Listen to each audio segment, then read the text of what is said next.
فمن يعمل مثقال ذرة خيرا يره ومن يعمل مثقال ذرة شرا يره كراما كاتبين يعلمون ما تفعلون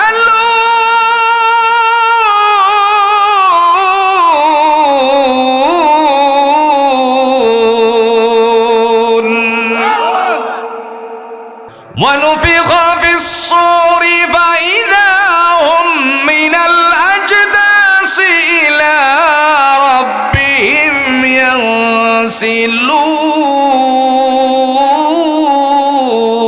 ينسلون قالوا يا ويلنا من بعثنا من مرقدنا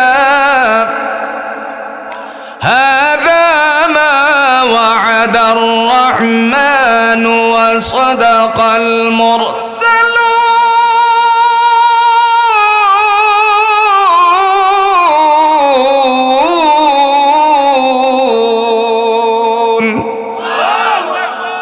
فأما من أوتي كتابه بيمينه فسوف يحاسب حسابا يسيرا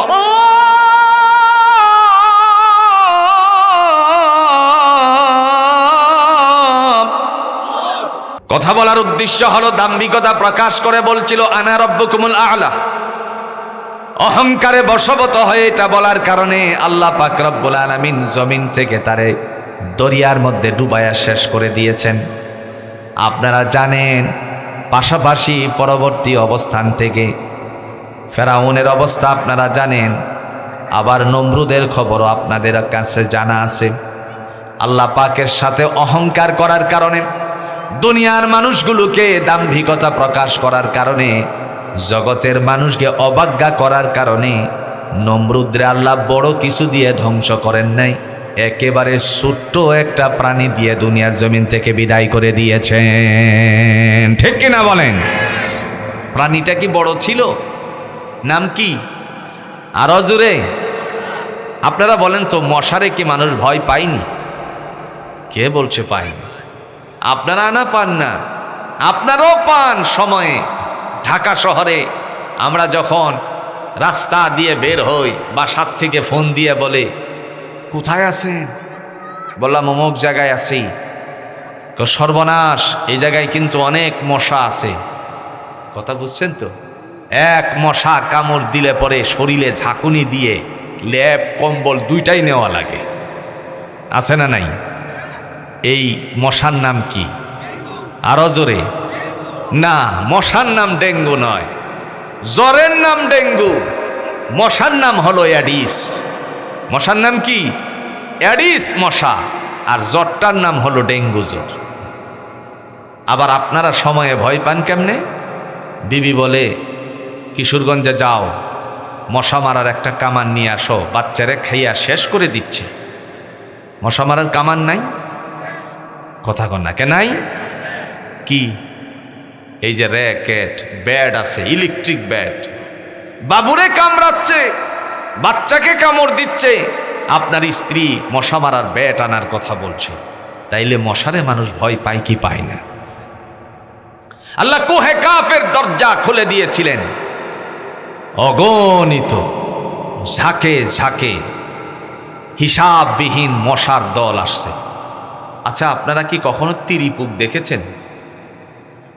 ধানের মধ্যে পাওয়া যায়। মুতল্লি সাহেব, তিরিপুক ধানের মধ্যে।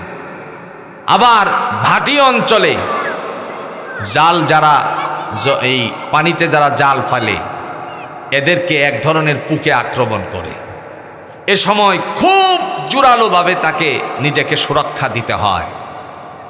এই যে এতগুলো পুক যদি একসাথে আক্রমণ করে, নাক দিয়ে কান দিয়ে প্রবেশ করার সম্ভাবনা আছে কিনা? একটু কথা বলেন, আছে কি না? আছে।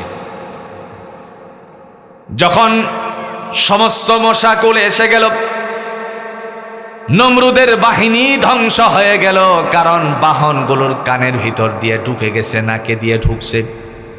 এটা লাফাতে শুরু করেছে, লাফ দিতে দিতে তারপরে জমিনের মধ্যে পড়ে গেল। জমিনে পড়ে দিরিংকে সেগুলো শেষ হয়ে গেল।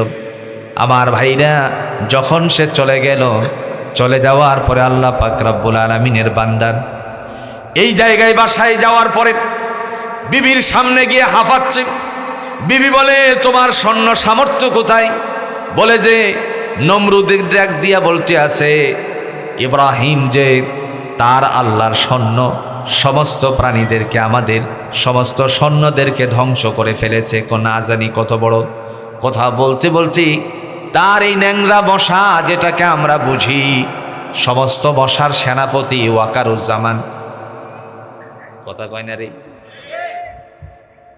কি, সমস্ত সেনাদের সেনাপতি, সেনা প্রধান এই আল্লাহর বান্দা, আমি যেটা বলতেছি এটা বুঝাইছি আর কি, কথা বুঝেন না? ওয়াকারুজ্জামান বলছি দেখে আপনারা রাগ করছেন?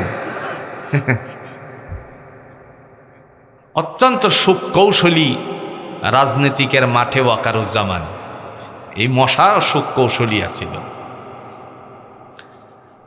আমার ভাইরা, কথা বলার উদ্দেশ্য হল, আস্তে করে রানের মধ্যে এসে বসে গেল। মুহূর্তের মধ্যে বিবিরে ডাক দিয়ে বলতেছে, এই যে তাকাও এখানে। যে মাত্র বলছে তাকাও, এই হলো সৈন্য সামর্থ্য ইব্রাহিমের আল্লাহর। এটা কোনো ব্যাপার হইল নাকি? এমন করে দুইটা হাত একত্রিত করে মেসেজ করলে পরে তারা তো সবই শেষ হয়ে যেত। যেই মাত্র বলল ঠিক বলেছ, দুই হাতকে একত্রিত করতে যাবেন, মহান আল্লাহ পাক রব্বুল আলামিনের পক্ষ থেকে তার জন্য একটা সুড়ঙ্গ পথের কথা বলে দিলেন। মশারে বললেন, তুমি এখনো বসে আছে কেন? তোমার চোখের সামনে দুইটা সুড়ঙ্গ পথ আছে। কথা কন্যাকে আসেনি? এই সুড়ঙ্গ পথ দিয়ে প্রবেশ করে ডিভাইডে তো তা শেষ হওয়ার পরে এক জায়গায় মিলিত হলো। আমাদের মাথার মধ্যে একটি নরম পদার্থ আছে, যাকে আমরা সহজ করে তারে চিনিটার নাম কি? মগজ। আল্লাহ রাব্বুল আলামিন বললেন, তুই তো দুর্বল ছিলে, একেবারে জীর্ণ শীর্ণ খাবার প্রস্তুত করে রেখেছি, খেতে শুরু করলো। আপনারা এখানে যারা উপস্থিত হয়েছেন, আপনাদের অনেকের জানা আছে যাদের জীবনে এই ঘটনা ঘটছে। রাতের বেলায় শয়নের পরে কানে দিয়ে যদি কাহারও পিঁপড়া ঢুকে থাকে, তাহলে বুঝবেন কেমন যন্ত্রণা ছিল। গেছেনি কোনো দিন? কথা কন্যাকে গেছেনি? মনে হয় খুব আরামসে ঘুম হয় রাতের ঘুমটা। যতক্ষণ পর্যন্ত না বের হয়েছে ততক্ষণ পর্যন্ত শান্তি নাই। যেই মাত্র একটু একটু নড়াচড়া, একটু একটু করে কামড় দেয়, এই সময় নমরুদের যে দেহরক্ষী ছিল তারে ডেকে ডেকে বলল, এই কামড়ে সহ্য হচ্ছে না, তুই এই যে আমার ছটিটা হাতে নে। আগেকার দিনে মানুষ পায়ে পরার জন্য এখন তো কত ধরনের জুতা বের হয়েছে, আগে কি এ ধরনের কোনো জুতাগুলো ছিল নাকি? ছটি। এই ছটিগুলো যখন হাতে নিয়ে আস্তে করে বাড়ি দেয়, কিছুক্ষণ পরে পরে বাড়ি দেয়, নড়াচড়া বন্ধ হয়, আবার নড়াচড়া শুরু হলে পরে আবার বাড়ি দেয় আস্তে আস্তে করে। শেষ বেলায় বলতেছে, এই বাড়িয়ে চলবে না। যেই মাত্র বলল চলবে না, খাদেমেরও তো একটু কাহিল শরীরে লাগার সম্ভাবনা আছে। সে যখন সুযোগ পেয়ে গেল, বড় একটা তক্তা নিয়ে ঠিক মতো মারল, আস্তে করে এখান থেকে মাথা ফেটে গেল।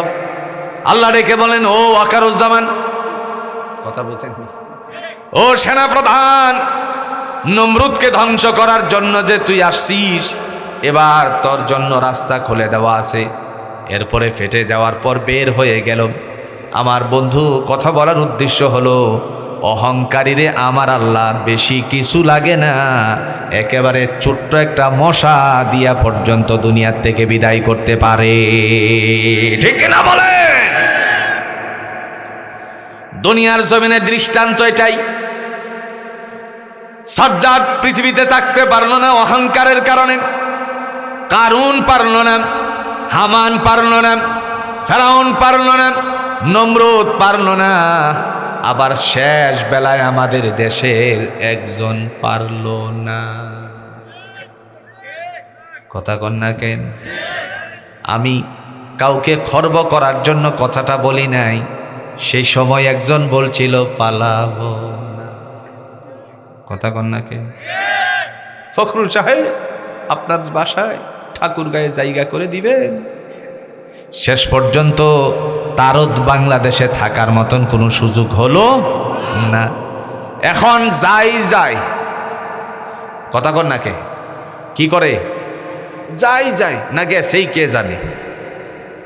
যাই অবস্থা। আমার তো মনে হয় বাংলাদেশে জানাজা হয় কিনা সন্দেহ আছে। এদেশের মাটিতে মরহুম আল্লামা দেলোয়ার হোসেন সাঈদী যখন দুনিয়ার থেকে বিদায় হয়ে গিয়েছিল, ওই সময় আমি লক্ষ্য করেছিলাম বহু প্রশাসনের ভাইয়েরা, সচিবালয়ের অনেক সচিবের ভাইয়েরা, তারা দলমতের ঊর্ধ্বে সেই বান্দার জন্য চোখের পানি ছাড়ছে। কথা কন্যাকে মিথ্যা পেরেশানিগ্রস্ত করে জেলখানায় রাখার পর তারে যখন আল্লাহর বান্দাকে যখন কবরস্থ করবে জানাজার মাঠে, সেই মানুষটা গিয়ে মুখরঞ্জন বালি গিয়ে উপস্থিত হয়ে গেছে। চোখের পানি ছাড়ে জিজ্ঞেস করা হলো, তুমি কেন এখানে আসছো? বলল, আমি তো তার একটা সত্য কথা বলার জন্য আসছি। কি সত্য কথা? বলে যে আমি যেই দোষে তারে সাব্যস্ত করেছি সে এই দোষে দোষী নয়, আমি তারে মিথ্যা সাক্ষী দিয়ে আটকিয়েছি। কেন এই কাজটা করলে? সাথে সাথে বলল, আমি প্রতিহিংসার শিকার হয়েছিলাম, চাপের মুখে আমার এই কাজ করতে হয়েছিল। আমার ভাইরা, যারা অন্যায়ভাবে কাউকে জুলুম করে, আমার আল্লাহ তাদের জন্য, জুড়ে বলুন তো, আরেক জুলুমের ব্যবস্থাপনা করে দেয় কি দেয় না?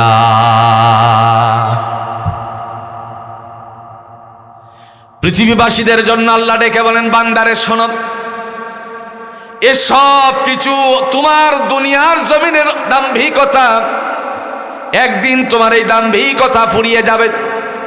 আপনারা বলুন তো, একজন মানুষ খুব শক্তিশালী রাস্তা দিয়ে হেঁটে যাওয়ার সময় অহংকারে সে যখন হাঁটে, হঠাৎ করে বাজারে গিয়ে যখন চা খেতে বসলো, বাজারে চা খাওয়ার পরে দেখা গেল তার পেটটা একটা মুসরা মারছে। কি মারছে? আপনারা বুঝেন তো? এই মুসরা মারার পরে সে মোটর সাইকেল দিয়ে বাড়িতে চলে আসলো। এসেই আল্লাহর বান্দা তার টয়লেটের ভিতরে ঢুকলো। টয়লেটে ঢোকার পরে বসে, তো হাই কমোড না, এটা হলো লো কমোড। হাই কমোড হলে তো একটু স্বস্তির হইতো, কিন্তু এখানে হলো লো কমোড। পায়ের উপরে ভর করে বসছে। এই যে বসছে আর উঠতে পারে না, তার কারণ ফুড পয়জনে আক্রান্ত হয়ে তার পেটটা খারাপ হয়ে গেছে। যেই মাত্র বের হওয়ার পরে আবার তার বমি বমি ভাব লাগতে আসে। বেসিংয়ের সামনে দাঁড়িয়ে তারপরে বমি করলো ঠিক মতো, একবার টয়লেটে গেল ঠিক মতো, আরেকবার বমি করলো ঠিক মতো। তখন ডাক দিয়ে বলতেছে, আব্দুল্লাহর মা ধরো। কথা বল না কে? অথচ শক্তিশালী, একবার ঠিক মতো বমি আর দাস্ত হওয়ার পরে তার শরীরের শক্তি আস্তে করে নিস্তেজ হতে শুরু করলো। যেই মাত্র আব্দুল্লাহর মা ধরে ঘরে নিয়ে গেল, কিছুক্ষণ পর আবার পেটে মুসরা দিল, আবার টয়লেটের ভিতরে গেল, আবার বের হলো, আবার বমি হলো। এইভাবে 3 বার বমি আর 3 বার টয়লেট হওয়ার পরে আপনারা সাক্ষী দিয়ে বলুন তো, কোনো শক্তিশালী পুরুষ কি টিকে থাকতে পারবে নাকি? দাঁড়িয়ে থাকতে পারবে? তাইলে তোমার কিসের অহংকার, কিসের দাম্ভিকতা? মৃত্যু যখন ঘিরে ফেলবে, মৃত্যু ঘিরে ফেলার পরে তোমার সব কিছু নস্যাৎ হয়ে যাবে। একটু আজকের ধারণা দিয়ে বলি, আপনারা অবশ্য অনেকেই লক্ষ্য করেছেন, কুষ্টিয়ার একজন মানুষ, আমিরে জামাত, কুষ্টিয়ার উপজেলার কুষ্টিয়ার জামাতের আমির, একজনের পক্ষে ক্যাম্পিং করতে গিয়ে সে যখন জোরসে কথা বলছে, এই কথা বলার কারণে দেখা গেল কথা শেষ হতে পারে নাই, এর আগেই আস্তে করে ঢলে পড়ছে। কথা কর না কেন? আস্তে করে ঢলে পড়ল। তার মানে মালাকুল মউত আজরাইল যার জন্য যখন নির্ধারিত হয়ে যায় তার জন্য যাওয়াটা সহজ। জোরে বলেন ঠিক কিনা? আজকে আমরা এখানে যারা এসেছি, আগামীকাল রাতের ঘুমানোর পরে জাগ্রত হতে পারবো কিনা আমরা এখানে কেউ জানি না। বন্ধু, এই জন্য আমাদের সদা সর্বদা ভালো কাজ করা দরকার আছে কিনা?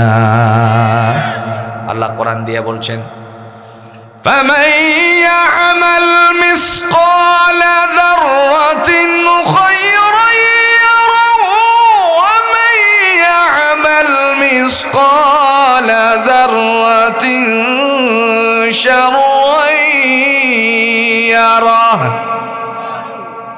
দয়াময় ডাক দিয়ে বলেন, জাররা পরিমাণ, অণু পরিমাণ, সরিষা দানা পরিমাণ কেউ যদি ভালো কাজ করে, নেক কর্ম করে, তার আমল নামার মধ্যে আমার আল্লাহ রাব্বুল আলামিন এটা উঠাইয়া রাখবেন। জাররা নাম কি? একটু জোরে বলেন, নাম কি? জাররা। এই জাররা মানে কি? জাররার অর্থ কি?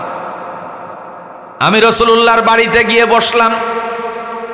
আপনারা যারা হজ করেছেন অনেকেই হয়তো দেখেছেন, সাফা এবং মারওয়া পাহাড়ে সাই করার পর বের হয়ে গেলে পরে বিশাল এক টয়লেটের আস্তানা দেখা যায়। এটা হলো আবু জাহেলের বাড়ি।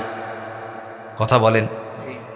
হাজী সাহেবরা হজ করতে গিয়ে চিন্তা করে, আর একবার কি আল্লাহ আনাই না কিনা জানি না, যেহেতু আসছি নবীর দুশ্মন আবু জাহেলের মাথার মধ্যে একটু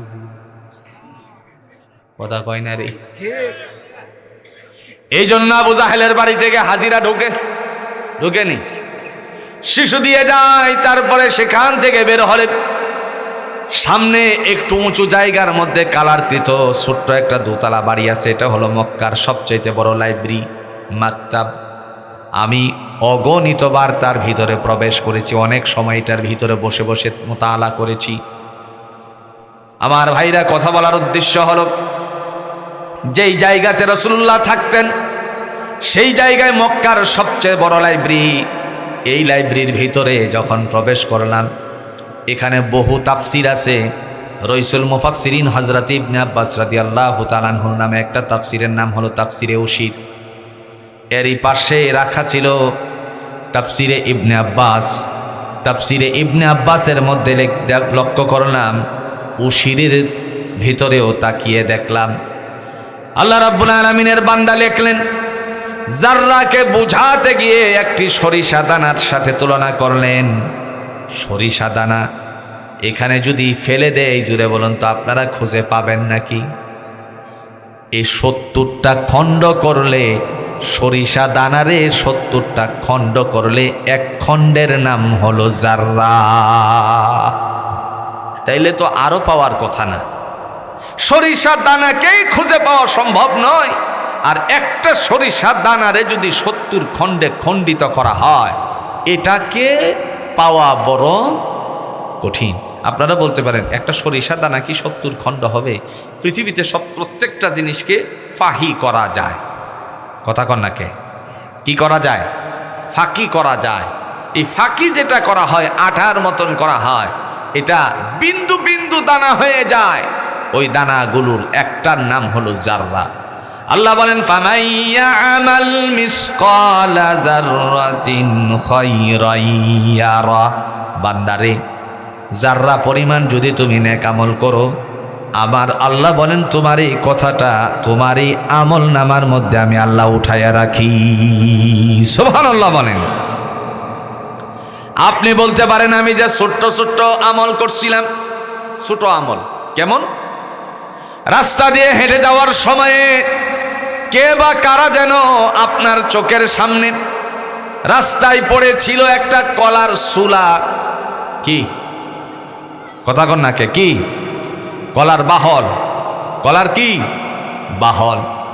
একটা সুলা পড়ে রইল। আপনার চোখের সামনে পড়ার পরে আস্তে করে হাতে নিয়ে তারপরে রাস্তার কিনারার মধ্যে রেখে দিলেন। আপনি যে রেখে দিয়ে চলে গেলেন, মনে করবেন না এটা ছোট্ট কাজ করলেন। নবী মুহাম্মদুর রাসূলুল্লাহ সাল্লাল্লাহু আলাইহি ওয়াসাল্লাম কিতাবুল ঈমান অধ্যায়ের মধ্যে উল্লেখ করেছেন। কিতাবুল ঈমানে লেখেন, আল্লাহ পাক রব্বুল আলামিনের হাবিব বলেন, আল মুসলিমু আখুল মুসলিম সিত্তু খিসানিন। একজন মুসলমান অপর মুসলমানের জন্য 6টা হক রাখে।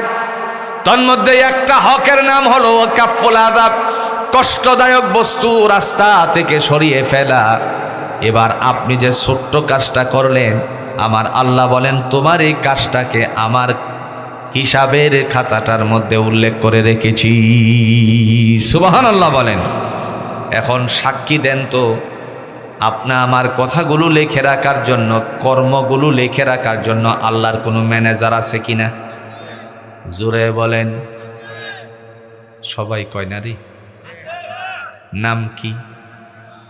আরো জোরে। কি ফেরেশতা? এই যে বলছেন কিরামান কাতিবিন, আর বলবেন না। কিরামান কাতিবিন কোরআনে কোথাও নাই। আপনাদের পেশ লাগছে না? কথা কন্যাকে লাগছে না? অনেকেই বলবে কি বলেন, আমরা তো গানে শুনছি। কি কিরামান কাতিবিন রোজ হাশরের দিন আসেনি? কিরামান কাতিবিন রোজ হাশরের দিন আল্লাহর কাছে যেন করবে অভিযোগ, আমরা সেদিন বলবো ছিলাম ল্যাংটা বাবার লোক। নাউজুবিল্লাহ বলেন।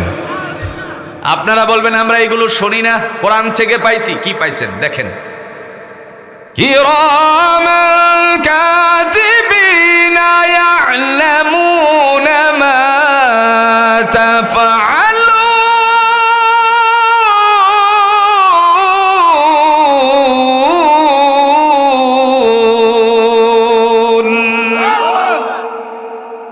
এবার আসেন, কিরামান কাতিবিন যে বলছেন এটার অর্থ কি?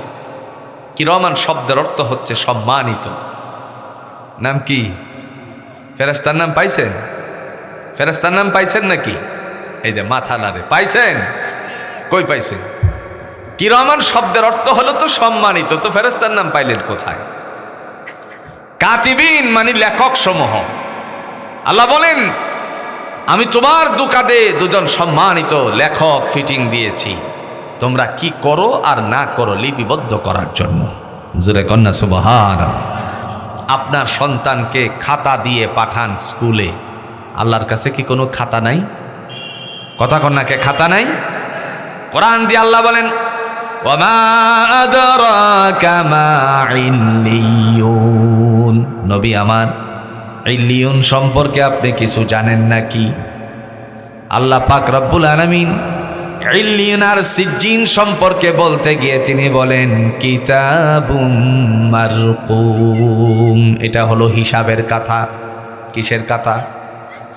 মানুষ যখন মারা যাবে, মালাকুল মউত আজরাইল যেদিন উপস্থিত হয়ে যাবে, বন্ধু কাউকে 1 মিনিট আগেও সংবাদ দিয়ে আসবে না। 1 মিনিট বেঁচে থাকারও কাহারও কোনো অধিকার নাই। যেই সময় আল্লাহর তরফ থেকে ডাক আসবে সাথে সাথে চলে যেতে হবে। আপনারা লক্ষ্য করবেন, যেই মানুষ মারা যায় তার পাশে কখনো কখনো বসবেন, বসে দেখবেন আল্লাহ মৃত্যুটা শুরু করে পায়ের বৃদ্ধাঙ্গুল থেকে। আমি আমার বাবার মৃত্যুর সময়ে লক্ষ্য করেছি, তিনি যখন আমার কাঁধের উপরে ছিলেন, জমিন থেকে বিদায়ের পূর্ব মুহূর্তে আমি অনেক পেরেশানি হয়ে পড়ছিলাম। দীর্ঘ সময় পর্যন্ত কাঁধে নিয়ে বসা। আমি বললাম আমি একটু প্রস্রাব করে আসি, আমার হাতে ধরে ফেলছিলেন, বললেন যে উঠো না।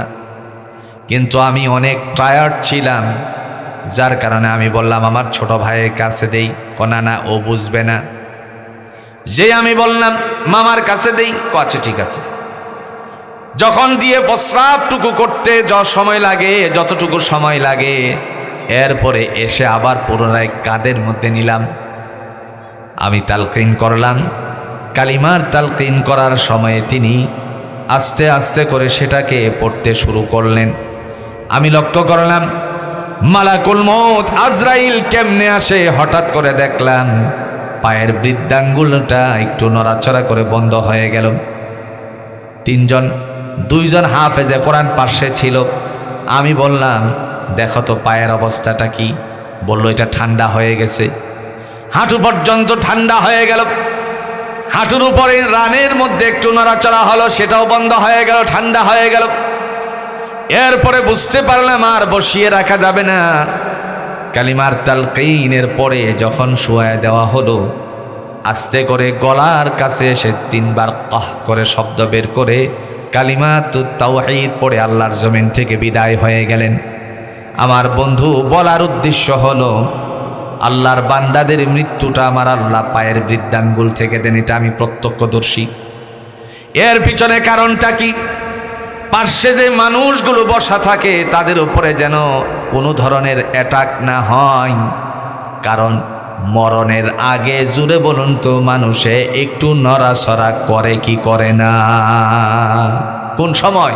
মনে করেন আপনি কাউকে জোর করে ধরছেন, হেরে মেরে ফেলবেন, দেখবেন যে যদ্দূর শক্তি আছে ততটুকুই সে দিবে।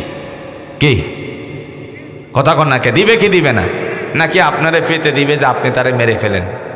এরকম কোনো ঘটনা আছে? পেতে দিছে। হ্যাঁ, যদি কোনো অপরাধী সাব্যস্ত হয়, রাষ্ট্রীয় অপরাধী, সেটা হলো ভিন্ন কথা, কিন্তু স্বাভাবিক দৃষ্টিকোণ থেকে এ ধরনের কোনো তথ্য নাই।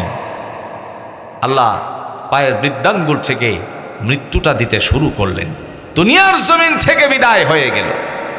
বিদায় হয়ে যাওয়ার পরে আমরা কবরে নিয়ে যাই, জানাজা কমপ্লিট হয়ে গেল, কবরস্থ করা হলো। কবরে রেখে যখন আমরা চলে আসি, আল্লাহ বলেন, ইমানদার মুমিন মুসলমান কবরে রাখার সাথে সাথে আমার আল্লাহ রাব্বুল আলামিন তাদেরকে ঘুম পাড়াইয়া দেন। কি করে? কথা কন্যাকে কি করে? ঘুম পাড়াইয়া দেন। এরপরে ঘুম যে পাড়াইয়া দেন, দলিলটা কি? যেদিন সিংহা ফুৎকার দেওয়া হবে, কবর থেকে সবাই উঠবে।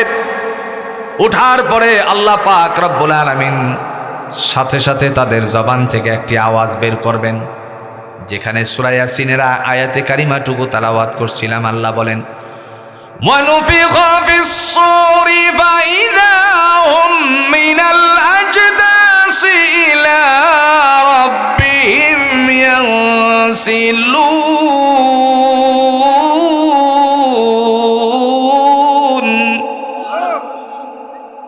আপনাদের এলাকায় কি মুড়ি আছে ভাই? জুরে কোন মুড়ি আছে? বাংলাদেশের উৎকৃষ্ট ইফতারের আয়োজন হলো বুট মুড়ি। সৌদি আরবে এত কিছু খাওয়ায়, এরপরে আমাদেরকে বলে, হুজুর একদিনও তো ইফতার করালেন না। কি করালেন না? ইফতার করেন না। আমি বললাম যে আলমারাই কোম্পানি এত খাউন দিছে, এগুলো কি ইফতার না? খাজুর দিছে, রুটি দিছে, দই দিছে, এগুলো কি ইফতার না? এইগুলো কি আর ইফতার হলো? বুট মুড়িয়া না আসল ইফতার? কথা বুঝেননি?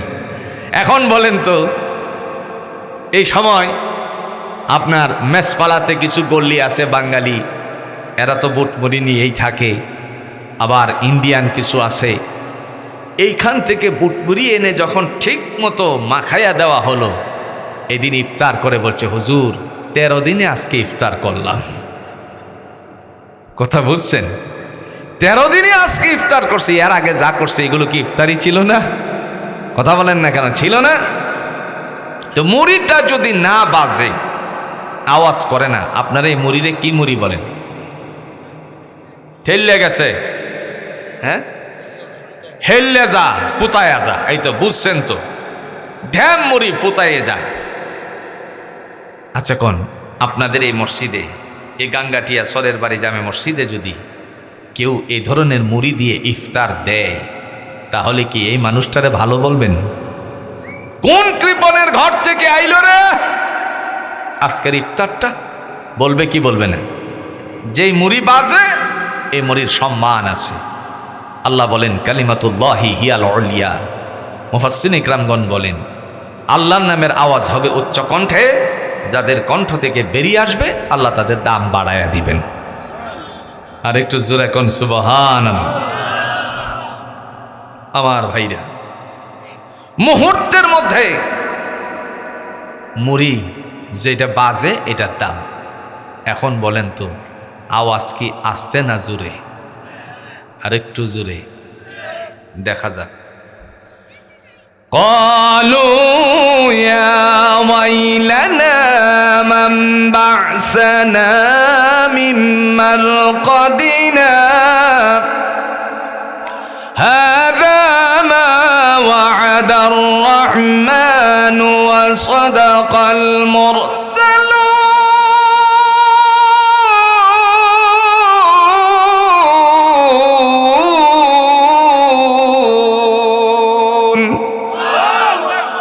আর কথা আল্লাহ বলেন যখন সিংহা ফুৎকার দেওয়া হবে তখন কবরগুলো উন্মোচিত হবে, ফাটবে।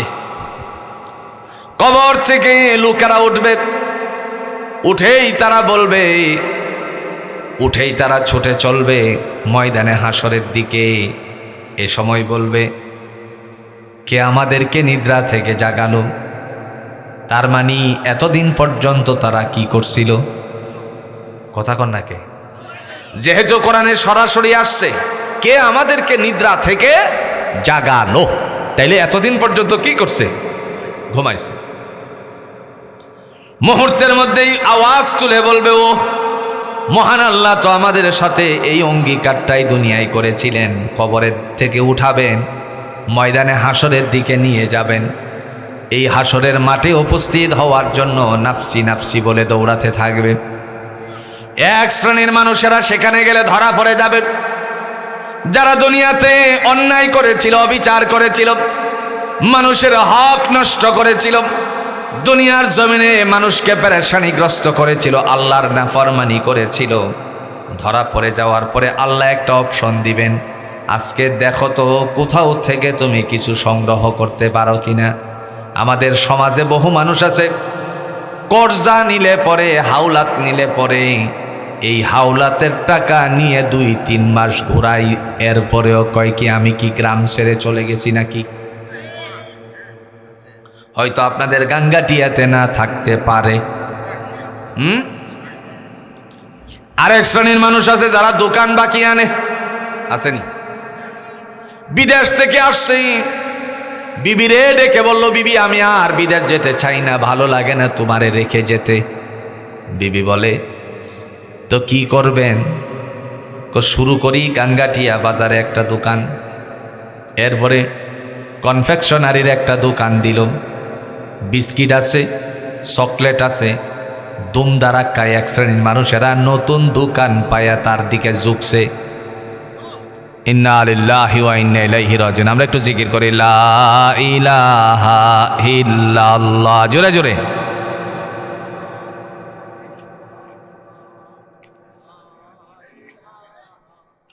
জোরে জোরে, লা ইলাহা ইল্লাল্লাহ, লা ইলাহা ইল্লাল্লাহ, সুবহানাল্লাহ, আলহামদুলিল্লাহ, লা ইলাহা ইল্লাল্লাহ, সুবহানাল্লাহ, আলহামদুলিল্লাহ, লা ইলাহা ইল্লাল্লাহ, লা ইলাহা ইল্লাল্লাহ, মুহাম্মাদুর রাসূলুল্লাহ সাল্লাল্লাহু আলাইহি ওয়াসাল্লাম। আমার ভাইরা, যেই মাত্র কোম্পানির লোক সহ সবাই গিয়ে ঝুঁকছে এলাকার, বিবিরে এসে বলতেছে, বিবিরে অনেক বেচা কেনা হয়েছে। কি হয়েছে? অনেক বেচা কেনা হয়েছে। বিবি বলে, আলহামদুলিল্লাহ, বিদেশ যাওয়া দরকার নাই। হিসাব লাগালো, বছর পরে হালকাতায় 10 লাখ টাকা বাকি। কয় লাখ? একটু জোরে বলেন, কয় লাখ? 10 লাখ। বয়মগুলি পড়ে রইছে, চকলেট সব বিদায় হয়ে গেছে। এরকম মানুষ নাই?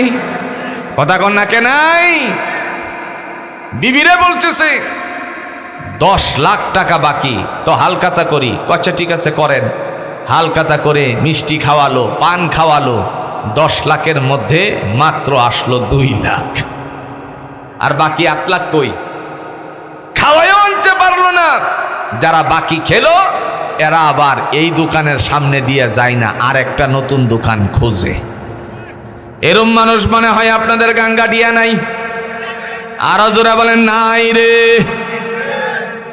আমার ভাইরা, দুনিয়ার জমিনের দৃষ্টান্ত হলো এটাই।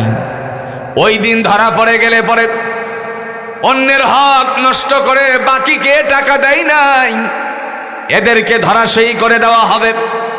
আর যারা এইগুলোতেও রাজি ছিল না, তারা দৌড়ে যাবে ইয়াউমা ইয়াফিরুল মারউ মিন আখিহি ওয়া উম্মিহি ওয়া আবি ওয়া সাহিবাতিহি ওয়া বানি ইলা আখিরিল আয়া। ধরা পড়ে যাবে, আর সেই অবস্থায় তারা বলবে, বাবা ভাইয়ের কাছে গিয়ে বলবে, ভাই আমার দুনিয়াতে অন্যায় করেছিলাম, তুমি আমার মুখে রক্ত দেখে অন্যায়কারীকে শনাক্ত করো নাই, আমারই অপরাধ ছিল, তারে মায়ের ধরছিলাম, আজকে আমাকে তুমি একটা নেকি দিয়ে দাও। ভাই বলবে, দুঃখ কান দূর হয়ে যাও, আমার কাছে তোমার চেহারার মতন কোনো ভাই চোখে ধরা পড়ে না। চলে গেল। মার কাছে যাবে, মা বলবে, এমন চেহারার সন্তান আমার ছিল না দুনিয়ায়। ওয়া আবিহি, বাবা বলবে যে আমার তো এমন ধরনের কোনো সন্তানের কথা মনে পড়তেছে না। পেরেশানিগ্রস্ত হয়ে চলে যাওয়ার পরে আল্লাহ পাক রব্বুল আলামিন ডাক দিয়ে বলবেন, আজকের দিনে কাহারও কোনো ত্রুটি বিচ্যুতি গোপন করা হবে না।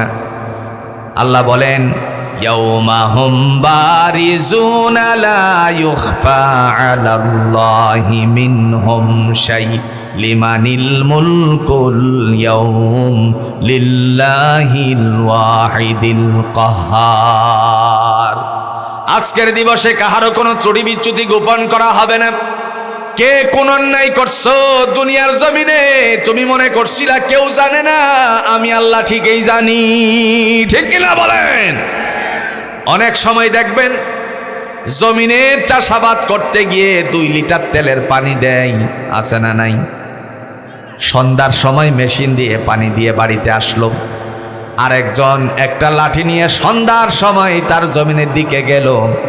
একটা পর্যায়ে দেখা যায় ওই জমিনের চতুর্দিকে ঘুরে মানুষকে দেখা যায় কিনা লক্ষ্য করে দেখে যে কাউরে দেখা যায় না। লাঠি দিয়ে আইলের নিচে দিয়ে 10টা ছিদ্র করে দেয়, যাতে করে ওই জমিনের পানি হের জমিনে চলে আসে। এরকম মানুষ মনে হয় সারা বাংলাদেশে কোথাও নাই, তবে গাঙ্গাটিয়া না থাকতে পারে। আমার ভাইরা, সে চিন্তা করেছিল আমাকে তো কেউ দেখে নাই। আপনারা সাক্ষী দিয়ে বলেন তো, কেউ না দেখলেও দেখছেন কে? আরো জোরে বলেন, দেখছেন কে? আল্লাহ পাক রব্বুল আলামিন বলেন, ওয়া কুল্লু সাগীরিন ওয়া কাবীরিন মুস্তাতার। ছোট বড় যত অপরাধ করছিলে রে বান্দা বান্দি, আমি আল্লাহ সমস্ত অপরাধগুলো তোমার জন্য ব্যবস্থাপনা করেছি, সব আমার কাছে লিপিবদ্ধ আছে। এরপরে ডেকে বলবেন, আজকের দিনে তোমাদের কাহার উপর জুলুম করা হবে না, অন্যায় করা হবে না। ওয়াত্তাকু ইয়াওমান লা তাজজি নাফসুন আন নাফসিন শাইআ ইলা আখিরিল আয়াত। কোন নফসের উপরে জুলুম করা হবে না। মনে করেন দুনিয়ার জমিনে একটা দৃষ্টান্ত দিলে বুঝে আসবে। এই জমানায় বাংলাদেশের ইতিহাসে প্রমাণ হয়ে গেল, বিগত সরকারের আমলে যারা রাষ্ট্র ক্ষমতায় ছিল, একজন আরেকজন পলানে অবস্থায় আছে, যদি কেউ কাউকে ফোন দিয়ে বলে আপনি কোথায় আছেন, যদি তার নামে সিমটা রেজিস্ট্রি থাকে, রেজিস্ট্রেশনটা যদি তার নামে থাকে, সে বলে কোথায় আছি বলা যাবে না। আমার কথা মনে হয় আপনারা বুঝতে পারেন নাই। এই যে বিগত সরকারের আমলে যারা নেতা ছিল, এরা পলাইছে যারা, একজন আর একজনরে ফোন দিয়ে যদি বলে যে ভাই আপনি কোথায় আছেন, সে বলে যে না না, এটা বলা যাবে না। দুনিয়ার জমিনে যদি একজন আরেকজনকে না বলতে পারে কোথায় আছে, ময়দানে হাসরে যেদিন বিপদ আর বিপদ, ওই সময় কি কেউ কাউকে কোনোদিন পরিচয় দিবে নাকি? এজন্য ভাইয়ারা আমার, সেখান থেকে বাঁচার জন্য জুড়ে বলুন তো, দুনিয়ার কিছু কাজ করা দরকার আছে কিনা? নবীজি বলেন, মান বানা লিল্লাহি মাসজিদান বানাল্লাহু লাহু বাইতান ফিল জান্নাহ। আল্লাহর নবী ঘোষণা দিয়ে বলেন, দুনিয়ার জমিনে যারা মসজিদ নির্মাণ করে, দুনিয়ার জমিনে মসজিদের জন্য যারা জমি দেয়, দুনিয়ার জমিনে মসজিদের জন্য যারা পরিশ্রম করে মসজিদটারে দাঁড় করালো, বানাল্লাহু লাহু বাইতান ফিল জান্নাহ, আমার আল্লাহ রাব্বুল আলামিন তার জন্য জান্নাতে ঘর বানায়া দিবেন। আপনাদের মনে করেন মসজিদেরকে আবাদ করা, জোরে বলেন দরকার আছে কিনা? একটু জোরে বলেন দরকার আছে কিনা? যদি মসজিদটা আবাদ করতে হয়, মসজিদকে সুন্দর করা দরকার আসেনি? নিজেরা আস্তে করে মসজিদে যাবেন, আরামের ঘুমকে দূরে সরাবেন। বন্ধু, এখানে আপনারা যারা এসেছেন, এই মসজিদ এরিয়ার মানুষ, সমাজের মানুষ, আপনাদের মসজিদে আপনাদেরই যেতে হবে। হয়তো কোনো পথিক এসে এক বেলা দুবেলার জন্য, এক ওয়াক্ত দুই ওয়াক্তের জন্য এখানে নামাজ পড়তে পারে, কিন্তু আপনাদের 5 ওয়াক্ত, জোরে বলুন তো, পড়া দরকার আছে কিনা? মসজিদের জন্য আপনারা নিজেরা প্রস্তুত থাকবেন। রাজি আছেন তো ইনশাল্লাহ? মুতাল্লি সাহেব কি বলেন? আপনি তো জায়গা দিচ্ছেন। মারহাবা। ও আচ্ছা আচ্ছা, উনি নিজেই মসজিদে জায়গা দিছে, হাজী মোহাম্মদ নায়েব আলী সাহেব। আল্লাহ বান্দাকে কবুল করুক, সকলে বলেন আমিন। কদ্দুর জায়গা?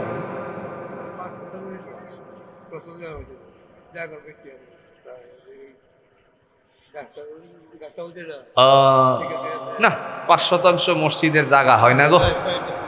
আপনারা কি মুতাল্লি সাহেবের সন্তুষ্ট করে আরেকটু জায়গা নিতে পারতেন না? এই যে কথা কয় না, নিতে পারবেন না? পুষ্কুনি আছে। আমি দূরের মানুষ, সফরকারী মুসাফির মানুষ, আপনার জন্য দোয়া করব। মসজিদ যদি সুন্দর হয়, সমাজ সুন্দর হবে, জাতি সুন্দর হবে, আল্লাহর জান্নাতের ঘরটা তার জন্য সুন্দর হবে। ঠিক কিনা বলেন? 5% জায়গা দিছে, আলহামদুলিল্লাহ। আর একটু বাড়ায় দেন, একটু বাড়ায় দেন।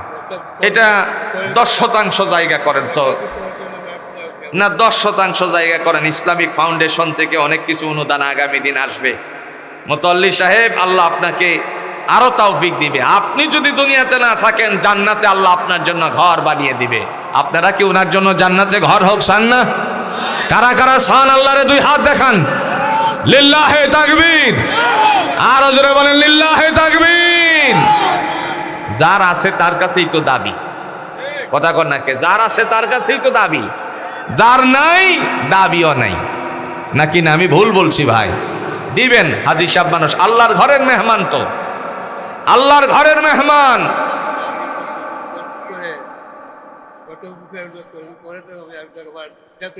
আরো দিবেন, একেবারে রেস্টিরি করে দিয়ে দিবেন।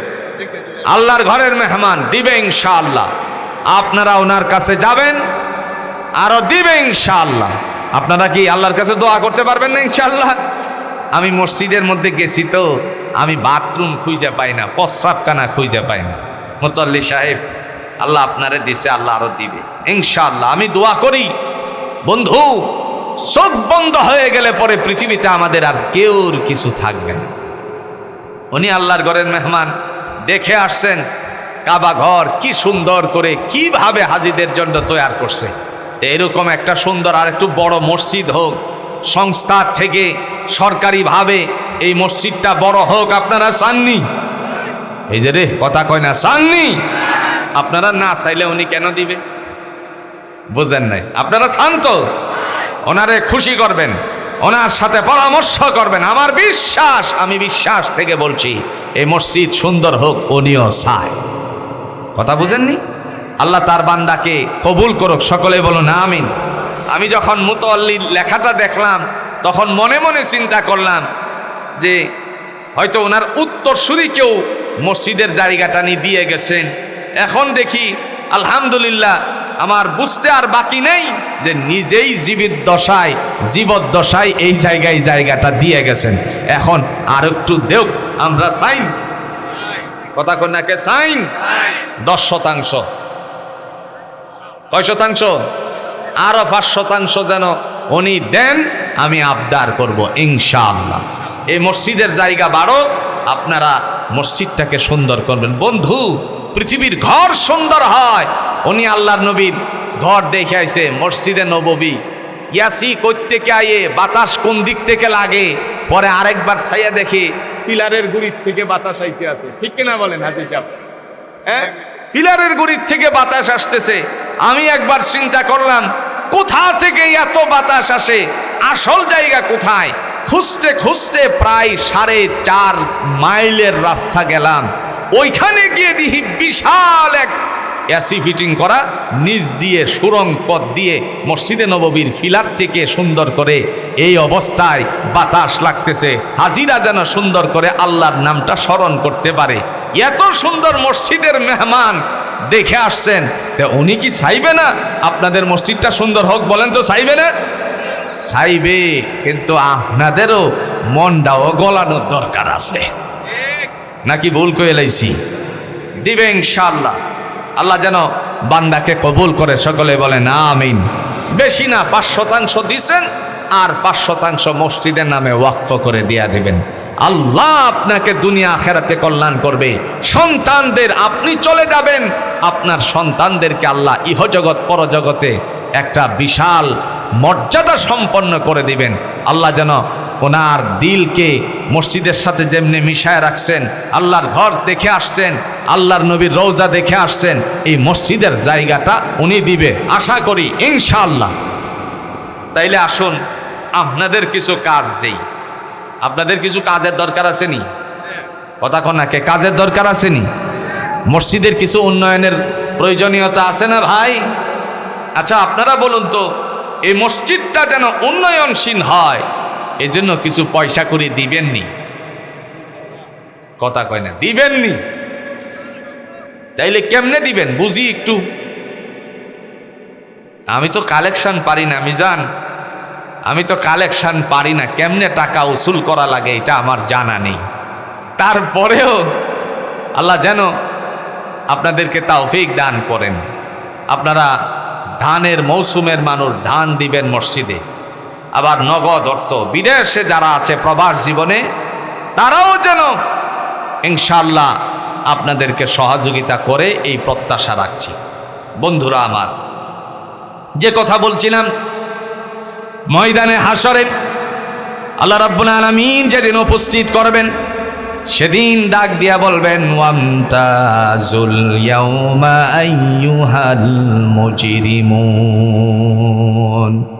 বাধ্যগত দল থেকে অবাধ্যচারী দলেরা পৃথক হয়ে যাও। 2টা কাতার হবে। প্রথমত একটা হবে বাধ্যগত, আর একটা হবে অবাধ্যচারীর দল। যারা বাধ্যগত দল হবে তারা ডান দিকে, অবাধ্যচারী দল যারা হবে তারা বাম দিকে। সেদিন আল্লাহ পাক রব্বুল আলামিন ডাক দিয়া বলবেন, যাদের ডান হাতে আমলনামা এসেছে, আম্মা মান উতিয়া কিতাবাহু বিয়ামিনিহি ফায়াকুলু হাউমুকরাউ কিতাবিয়া। যাদের ডান হাতে আমলনামা এসেছে, তোমাদের আমলনামাগুলো তোমরা নিজেরা পড়ো। বান্দা এবার মুস্কি হাসি দিয়া বলবে, ইন্নী জানান্তু আন্নী মুলাকিন হিসাবিয়া। আল্লাহ, আমি জানতাম হিসাবের সম্মুখীন করা হবে, এই কারণে সমস্ত অপরাধগুলো ছেড়ে দিয়েছিলাম। আল্লাহ পাক রব্বুল আলামিন সেদিন বান্দার উদ্দেশ্যে ডেকে বলবেন, যাদের ডান হাতে আমলনামা এসেছে, মুস্কি হাসি দিয়েছো, আজকের দিনে তোমাদের জন্য আমার পক্ষ থেকে ফায়সালা। فأما من أوتي كتابه بيمينه فسوف يحاسب حسابا يسيرا।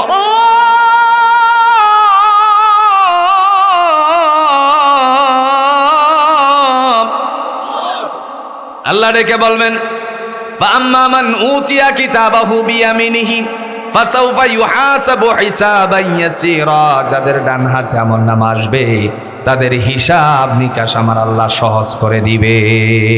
সুবহানাল্লাহ বলেন। হিসাব নিকাশ সহজ করে, জোরে বলুন, দিবেন কে? আরো জোরে। فأما من أوتي كتابه بيمينه, ডান হাতে আমলনামা আসলে হিসাব নিকাশ সহজ।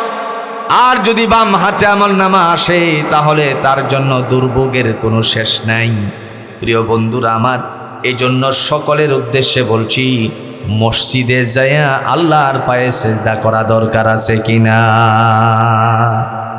অনেক সময় ইমাম সাহেব দুইজনের নিয়ে তারপরে নামাজ পড়ে, এরকম মসজিদ বাংলাদেশে নাই। কথা কর না কেন? দুইজন মুসল্লি, পাঁচজন মুসল্লি। আমরা তো করোনাকালীন সময়ে 5 জনের রেস্ট্রিকশন পেয়েছিলাম, যে রেস্ট্রিকশনটুকুর মধ্যে যে এটার একটা লাগাম টেনে ধরেছিল, আল্লাহর স্মরণের মধ্যে মানুষকে বাধা দিয়েছিল, আল্লাহ তারে ওই রোগাক্রান্ত করেই নিয়ে গিয়েছিল। সেজন্য মসজিদগুলোরে আবার জুড়ে বলুন করা দরকার আছে কিনা। আল্লাহ কবুল করুক, সকলে বলুন আমিন। আর যারা বলেন আমিন। 5% আপনারা দিয়ে শুরু করলাম কালেকশন। আল্লাহ মেহেরবানি, আল্লাহ দিবে ইনশাআল্লাহ।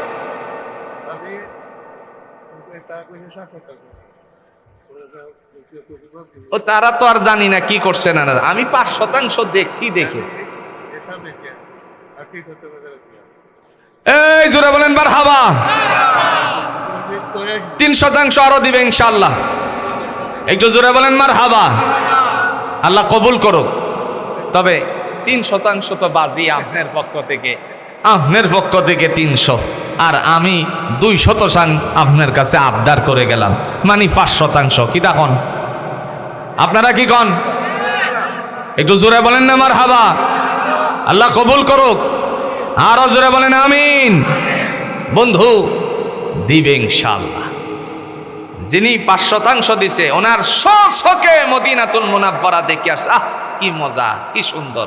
আরে নবীর রওজার কাছে গিয়া খাড়াইছে, আর চোখের পানি দিয়ে জর আয়া হয়তো পড়ছে, আল্লাহর নবীরে সালামটা দিছে। এমন একজন মানুষ মসজিদের জায়গা দিবে না তো দিবে কে? কথা কন না কেন? আল্লাহ বান্দারে কবুল করুক। আরো জোরে বলেন আমিন।